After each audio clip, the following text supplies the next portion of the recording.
While Winter Storm Jonas wreaks havoc on the East Coast and much of the Midwest, threatening to dump record snowfalls around the country, things are a little different in the golf world. The PGA Tour in California and the PGA Tour champions in scenic Hawaii. Sunshine the forecast, so get out your sunblock as Golf Central starts right now.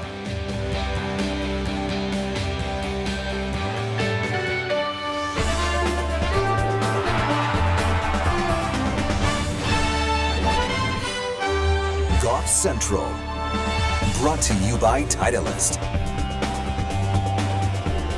Folks, thanks for staying up here with us. It is always 72 and perfect at our Golf Channel headquarters. I'm George Savarikis with our ray of sunshine.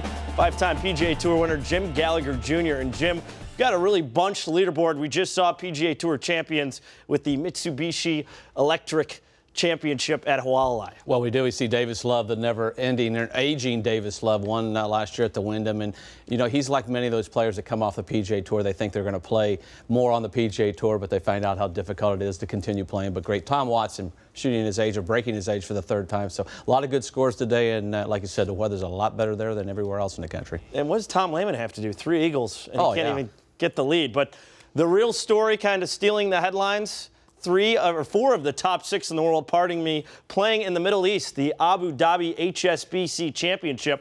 3 of those guys paired in the same group. You have number 1, Jordan Spieth, number 3, Rory McIlroy, and number 6, Ricky Fowler.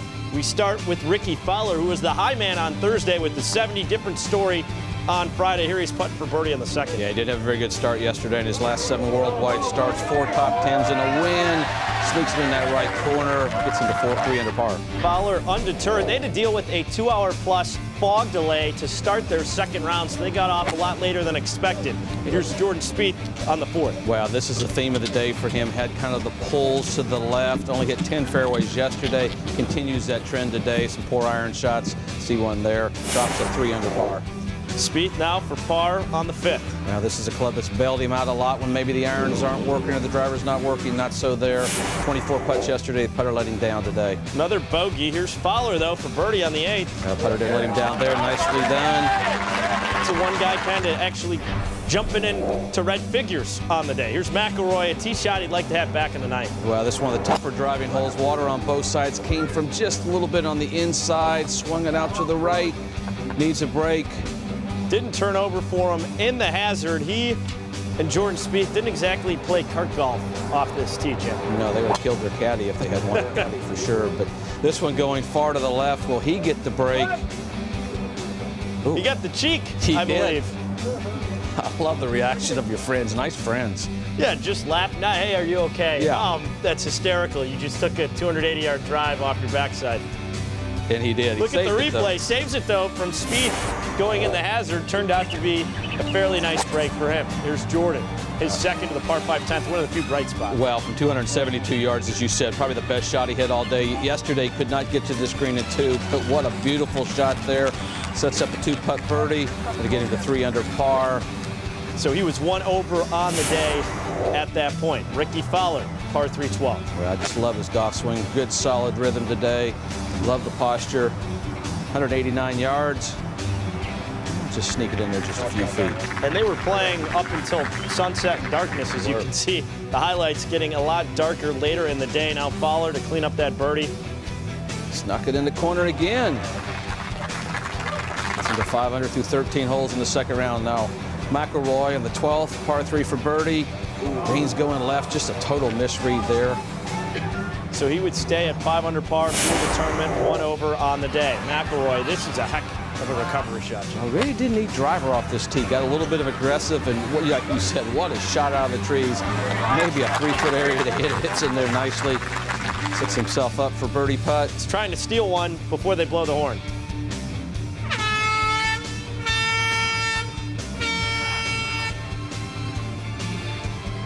Didn't exactly get one there. No, well, it didn't quite get him on the stroke, but nonetheless, they were delayed and suspended. So he and Jordan Spieth both 1 over through 13 holes. They're going to start up their second round, resume it in a matter of moments, actually. You see second round play resumes at 10:40 Eastern time. Not a lot of birdies out of this group, save for Ricky Fowler there, Jim. Well, and you look at Rory McIlroy, last time he hasn't had a birdie in a round was the Irish Open first round last year, so you don't see that very often with him. And the whole group just struggled, all but Ricky Fowler, who played pretty solid in St. Louis. What do you make of what these guys have done through 31 holes? Fowler and McIlroy both at 5 under par, Jordan Spieth a couple back at 3 under. Well, it's a great pairing. It's great for the fans, great for golf to watch that. They haven't quite been. Yesterday, Rory was pretty sharp with everything.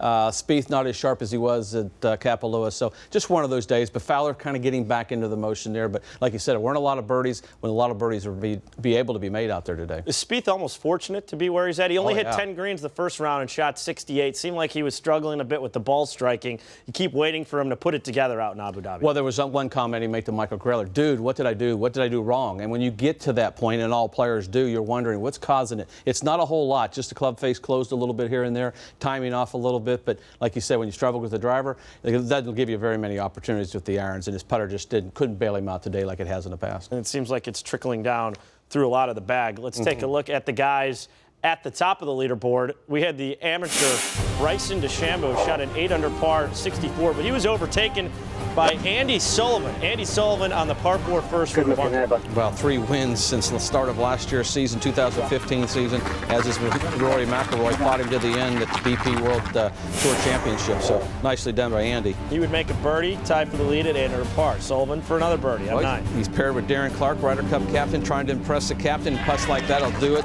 Shoots 67 in the second round, 10 under par. Matching 67s for Sullivan in the first 36 holes. Bryson DeChambeau was at 8 under to start his day, putting for birdie his very first hole of the day. Well, I wonder, are you going to be nervous? You're going to be anxious? No, he's going to use that adrenaline to his advantage because off to a nice start, nice birdie there. Gets him to 9 under par. DeChambeau eyeing another birdie on the par 3 12th.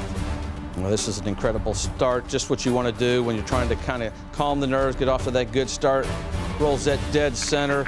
Unfortunately, a bogey at 18. His last hole of the day leads him to 9 under through 9 holes. That was his 9th hole of the day. He's still got 9 more to go. DeChambeau off the course with just 9 in the book. So he was at 1 under through 9, getting him to 9 under total. So he is 1 back of Andy Sullivan, your leader at the moment. He's 10 deep halfway through.